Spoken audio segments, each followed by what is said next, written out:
Talaja highway road પર અકસ્માત, લોકોના ટોળા ઉમટ્યા, ભારે ટ્રાફિક જામ।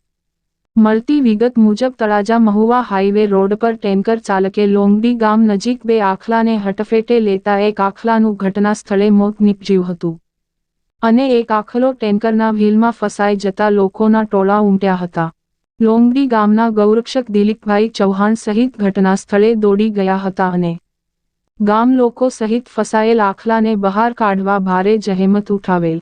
એક આખલાનું મોત નીપજતા અને એક આખલો ટેન્કરના વ્હીલમાં ફસાઈ જતા લોકોના ટોળા આક્રોશ સાથે ઉમટી પડ્યા। સ્થાનિક લોકોએ બગદાણા પોલીસ સ્ટેશન જાણ કરાતા બગદાણા પોલીસ ટીમ ઘટના સ્થળે દોડી જઈ ટ્રાફિક ખુલ્લો કરી આગળની કાર્યવાહી હાથ ધરેલ। અત્યારે મોડી રાત્રિએ ટેન્કરના વ્હીલમાં ફસાયેલ આખલાને બહાર કાઢવા લોકો ભારે જહેમત ઉઠાવી રહ્યા છે।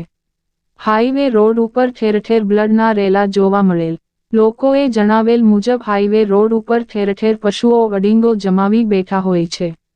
તંત્ર દ્વારા તાકીદે રોડ ઉપર પશુઓ અડીંગો જમાવીને ન બેસે કે ઊભા ન રહે તે માટે વ્યવસ્થા કરવા પણ લોકોએ માંગ કરી હતી। રિપોર્ટ દિલીપભાઈ ચૌહાણ, મહુવા।